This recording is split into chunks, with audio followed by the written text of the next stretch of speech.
چیزیں یہی ہو گئی ہے کہ اس کی خبری گیری کیسے دوسرے کو کرنے کا، سمجھے؟ اور یہ چیزیں جو ہے وہ بڑے سے مطلب اوپر سے لے کر نیچے طبقے سب چیزوں میں، یعنی ایک تو ایک عوام کا ہے، یہاں پر ہمارے یہاں پر تو خواص کا طبقہ بھی اس میں منعقد ہو گیا، معذرت کے ساتھ میں آپ سب سے، سمجھے؟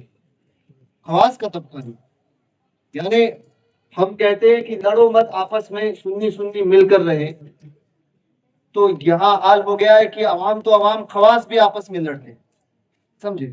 لڑائی کا انداز تو یہ ہو گیا کہ واٹس ایپ پر ہماری لڑائیاں چلتی ہیں، یعنی عزتیں اچھالنے کا بہترین ذریعہ ہم نے واٹس ایپ بنا، عزتیں اچھالنے کا۔ پیر صاحب کو اگر کوئی بول دے تو ہم جو ہے مارنے مرنے پر تل جاتے ہیں، سمجھے؟ اور ماں بہن کی گالیاں نکال دیتے ہیں، اور وہی چیزیں رسول پاک صلی اللہ علیہ وسلم کی بارگاہ کی طرف ہوتی ہے تو ہماری طرف ہماری کانوں میں جوں تک نہیں رہی۔ یہ حال ہماری قوم کا ہو۔ پیر سے محبت ہونی چاہیے، مگر اصلی سبب حضور ہے۔ تو ہم کہاں تھے، کہاں چلے گئے، اور کیا کر رہے ہیں؟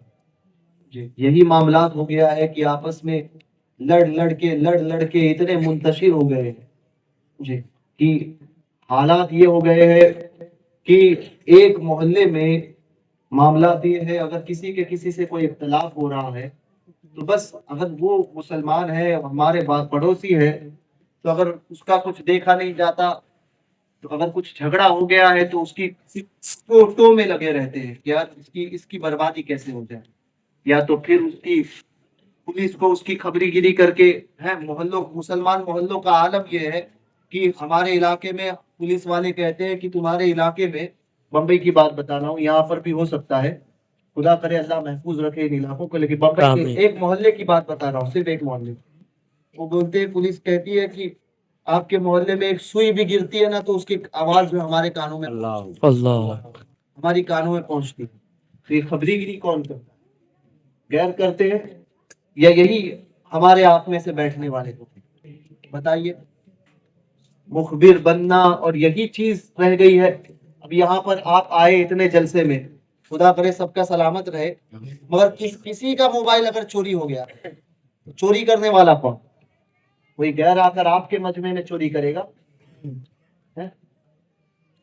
کوئی غیر آ کر آپ کے مجمع میں چوری کرے گا؟ نہیں، اسی میں سے کوئی ہوگا جو موبائل نکال کر چلے جائے گا، وہی چیزیں بیچ کر پھر وہی یا تو سٹے میں لگا دیں گے یا وہی چرس اور گانجے میں لگائیں گے، اسی چیز میں۔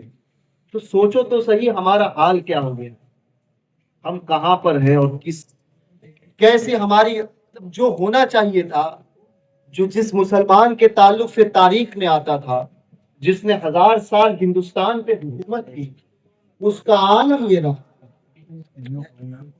وہ آج اس حالت میں ہے کہ آج لوگ تم پر آنکھیں دکھا رہے ہیں۔ کیوں؟ دوسروں کا برا ہونے سے بہتر ہے اپنی قوم کے حالات کو خود دیکھو، سمجھے؟ یہاں پر ہر قوم میں، ہمارے یہاں پر خبری دنیا کے بھرے ہوئے پڑے ہیں، ایک دوسرے کی، یعنی کسی کا اچھا دیکھا نہیں جاتا تو سب ایک دوسرے کا معاملہ برا کرنے کے لیے چلے ہیں، اس کی خبری گیری کرو، اس کی خبری گیری کرو، مرد تو مرد، ہم نے تو یہاں تک سنا عورتیں بھی اس میں ملوث ہو۔